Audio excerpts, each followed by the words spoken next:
Hello, అందరికీ నా హృదయపూర్వకమైన నమస్కారాలు.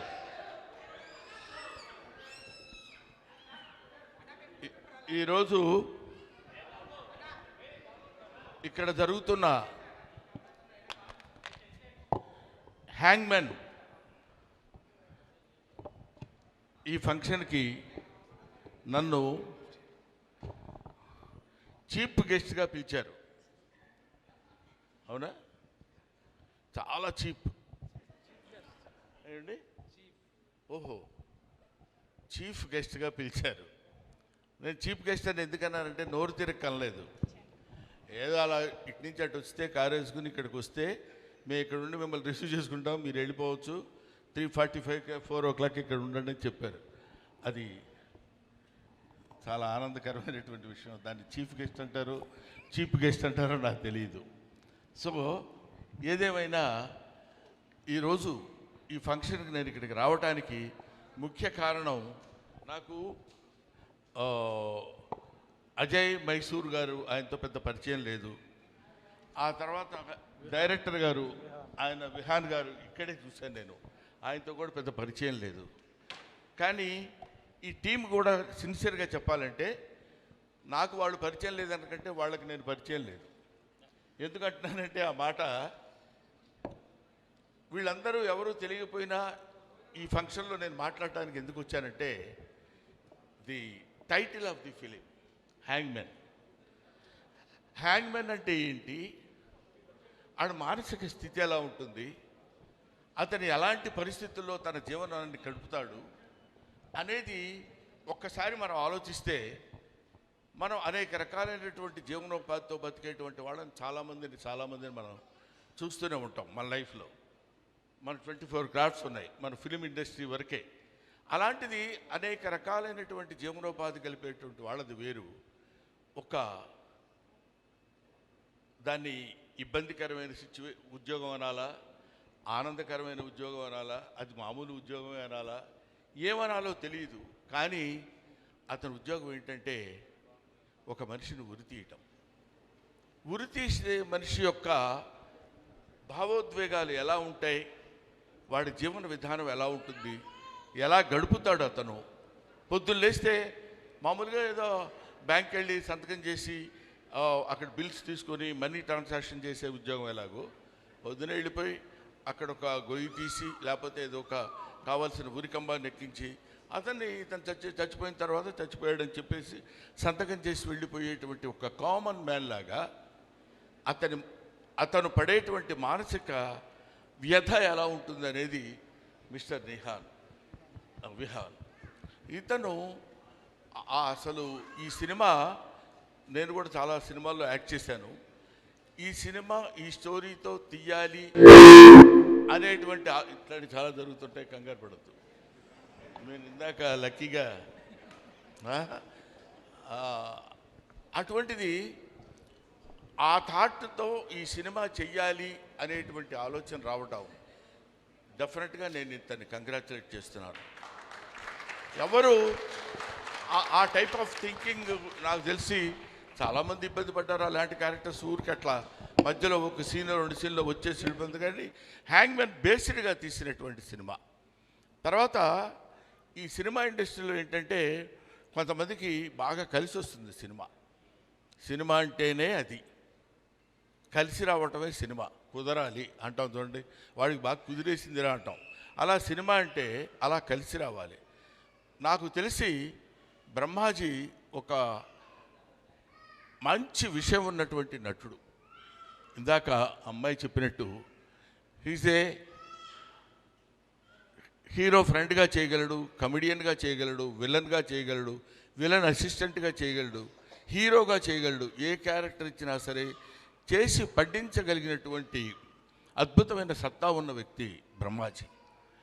అటువంటి బ్రహ్మాజీకి సరైనటువంటి ఫుడ్ పడలేదే ఇంతవరకు అని ఆలోచించే వాళ్ళల్లో అతని మిత్రుడుగా నేను ఒకడిని.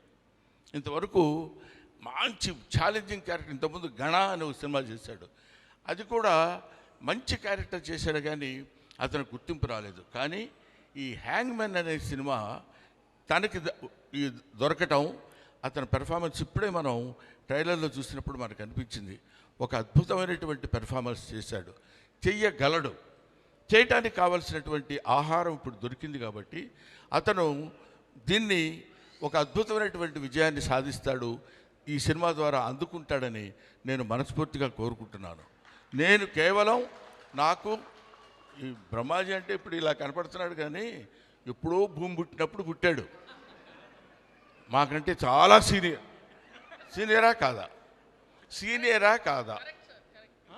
కరెక్ట్.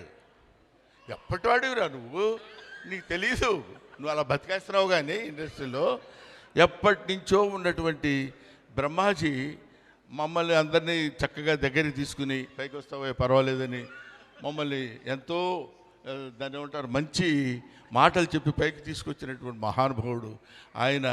ఈ వృద్ధాప్యంలో కూడా ఇలాంటి సినిమాల్లో చేసి మెప్పించగలుగుతున్నాడంటే మనందరికీ ఎంతో ఆనందకరమైనటువంటి విషయం. కానీ నేను మిమ్మల్ని కంగ్రాచులేట్ చేసేది ఏంటంటే ఇలాంటి వృద్ధులు కూడా ఎన్నుకుని,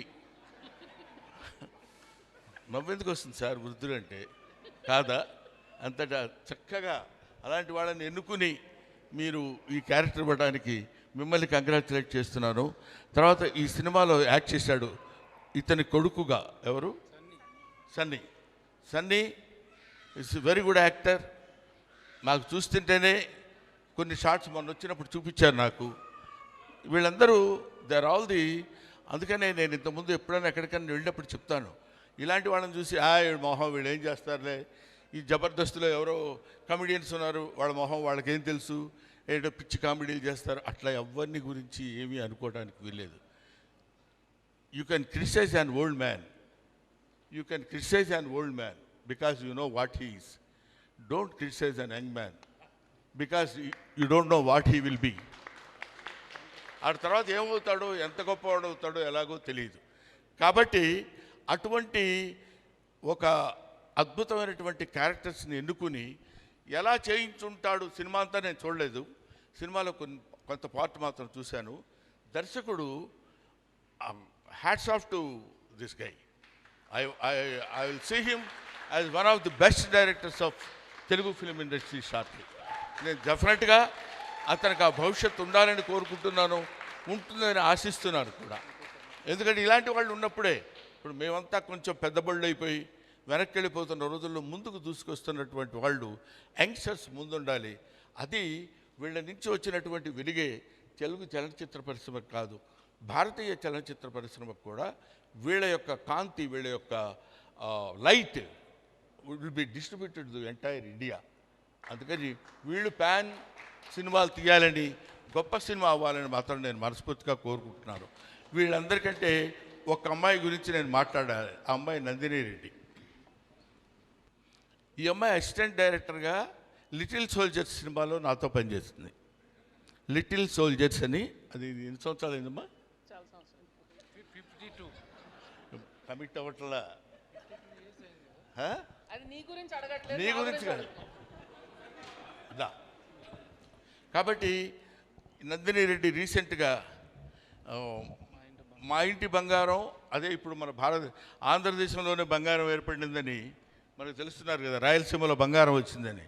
అలాగే మన ఇంటి బంగారం నందిని రెడ్డి కూడా చీఫ్ గెస్ట్గా ఇవాళ ఇక్కడికి వచ్చి, ఇది ముక్తసరిగా అందంగా గంగిగోగుపాల్లాగా ఉన్నటువంటి ఈ మీటింగ్ నాకు చాలా నచ్చింది, చాలా ఆనందంగా ఉంది. I wish all the best. Hero come కాదా, హీరోకి తక్కువగా ఏం లేవు, నువ్వు హీరోని డామినేట్ చేయాలని వచ్చావు వాళ్ళు, నాకు తెలుసు, అర్థమైంది. So I wish all the best my dear Vihaan. Thank you అమ్మా, థ్యాంక్ యూ. నేను మళ్ళీ ఇక్కడ కనబడితే మీకు బాగుండదు.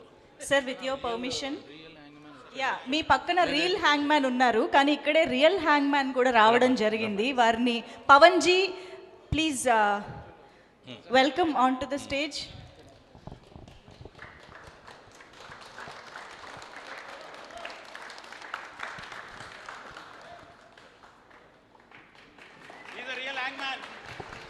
హలో, ఈయన రియల్ హ్యాంగ్ మ్యాన్ అన్నారు.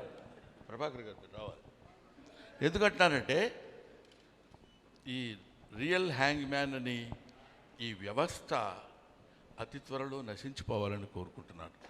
ఐ సిన్సియర్లీ విష్ గాడ్ ఈ వ్యవస్థ ఉండకూడదు. అప్పటి నుంచో మా తాతలు మా ఇది అంటే ఆ వ్యవస్థ ఉండకూడదని ఎందుకంటున్నారంటే హ్యాంగ్ చేయించుకుని ఉరి తీయించబడేటువంటి తప్పు ఏ మనిషి చేయకూడదని నా కోరిక. అదే రాజకీయ వ్యవస్థ, అన్ని వ్యవస్థలు, సాంస్కృతిక వ్యవస్థ, రాజకీయ వ్యవస్థ, ఆర్థిక వ్యవస్థ, అన్ని రకాల వ్యవస్థలు సరైన పద్ధతిలో పనిచేసినప్పుడు ఒక మనిషిని ప్రాణం తీసేటువంటి శిక్ష విధించేటువంటి స్థితి ఏ మానవుడికి రాకూడదు. ఇంతోనే ఈ ఉరి శిక్ష అనబడేటువంటి హ్యాంగ్మెన్ అనబడేటువంటి ఆ వృత్తిని క్షీణించి నశించిపోవాలని నేను మనస్ఫూర్తిగా కోరుకుంటూ, ఈ సినిమా నీ ద్వారా పెద్ద హిట్ అయ్యి ఇది గొప్ప విజయాన్ని సాధించాలని నేను మనస్ఫూర్తిగా కోరుకుంటున్నాను. మా బ్రహ్మాజీని నాది బ్రహ్మ సగం కొట్టేసండి. నేను బ్రహ్మ ఆనందాన్ని జీ గౌరవం దగ్గర ఆపేశాడు అర్థంకి. Thank you very much. Thanks a lot.